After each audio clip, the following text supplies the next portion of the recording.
महाराष्ट्र सरकार को 1 साल पूरा हो गया है और इस पर उन्होंने कई बातें कही जो पूरी तरह से मोदी सरकार को नीचा दिखाने के लिए ही थी। उद्धव की सरकार के वक्त इतनी राजनीति की गई जिसका उदाहरण सामने है, देखिए हमारी इस रिपोर्ट में। महाराष्ट्र के मुख्यमंत्री उद्धव ठाकरे ने महाराष्ट्र विकास अघाड़ी सरकार के प्रमुख के रूप में अपना 1 साल पूरा कर लिया है। ठाकरे के लिए यह 1 साल कुछ खास नहीं रहा है। उन्हें पुरानी राजनीतिक सहयोगी भाजपा के हमले कई मुद्दों पर झेलने पड़े हैं।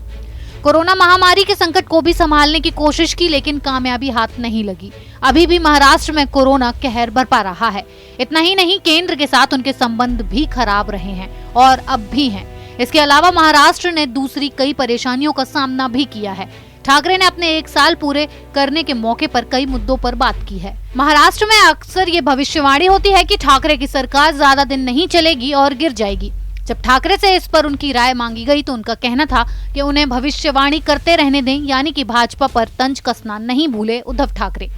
दुनिया ने 1 सदी के बाद ऐसी स्थिति का सामना किया है। इससे पहले जो भी सरकार चला रहा था उसे इस तरह की कठिनाइयों का सामना नहीं करना पड़ा। केंद्र सरकार और महाराष्ट्र के रिश्तों को लेकर ठाकरे बताते हैं कि भले ही सरकार चलाने वाले लोगों की पार्टी या विचारधारा महत्वपूर्ण है, लेकिन केंद्र या राज्य में निष्पक्ष रूप से काम करना सरकार का कर्तव्य है। सितंबर से केंद्र ने पीपीई किट और N95 मास्क जैसी चीजों की आपूर्ति रोक दी थी। इससे राज्य को लगभग 250 से 300 करोड़ रुपए की मार झेलनी पड़ी। साथ ही लगभग 38,000 करोड़ रुपए का जीएसटी और कर विचलन बकाया अभी भी केंद्र के पास पेंडिंग है। निसर्ग चक्रवात, बाढ़ और लगातार वर्षा जैसी प्राकृतिक आपदाओं से निपटने में भी हमें कोई सहयोग नहीं मिला है। वैक्सीन पर बात करते हुए ठाकरे कहते हैं कि हमें एक योजना की आवश्यकता है, क्योंकि टीके बनाने वाली 5 कंपनियां हैं।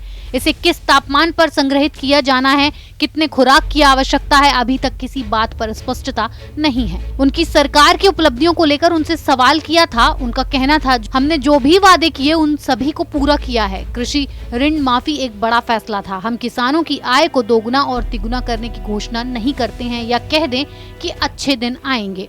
भाजपा और मोदी सरकार के बारे में पूछे जाने पर उनका आग उगलना शुरू हो गया था। बीजेपी के बारे में कई ऐसी बातें की जो ये साफ बयान कर रही थी कि ठाकरे को मोदी सरकार के साथ काम करना बिल्कुल गवारा नहीं है। उन्होंने जवाब दिया, मैं कभी भी व्यक्तिगत हमले नहीं करता या दुर्भावनापूर्ण इरादे से नहीं बोलता। जैसे उन्होंने मेरे परिवार पर प्रतिशोध के साथ हमला किया है। जब हम उनके साथ थे तो हम उनके साथ अच्छे थे। हम उनके लिए प्रचार करते थे जिसके बिना उनके वोट बैंक को नहीं भरा जाता। अब देखिए कि जिस तरह से वे हमारे परिवार पर हमला कर रहे हैं, ये उनकी राजनीति की विकृत प्रवृत्ति है।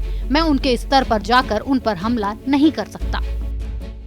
उद्धव सरकार को अपनी की गई हरकतों को छुपाने के लिए अब किसी के कंधे पर रखकर तो बंदूक चलानी ही पड़ेगी। तो क्यों ना बीजेपी को ही लपेटा जाए और बस उद्धव ठाकरे ने एक बार फिर अपनी राजनीति को अंजाम दे दिया। कैपिटल टीवी के साथ बने रहने के लिए आप सबका धन्यवाद। अगर आपको हमारा ये वीडियो पसंद आया हो तो इसे लाइक करें, शेयर करें और कैपिटल टीवी को सब्सक्राइब करना बिल्कुल ना भूलें और अपने सुझाव हमें कमेंट बॉक्स में जरूर दें। अगर आपको हमारा वीडियो पसंद आया हो तो इसे लाइक करें, हमारे चैनल को सब्सक्राइब करें और हाँ, बेल आइकन दबाना ना भूलें ताकि आप तक हमारे वीडियो की नोटिफिकेशन पहुंचती रहे। आप अपना सुझाव हमें कमेंट बॉक्स में दे सकते हैं। हमारे साथ जुड़ने के लिए शुक्रिया।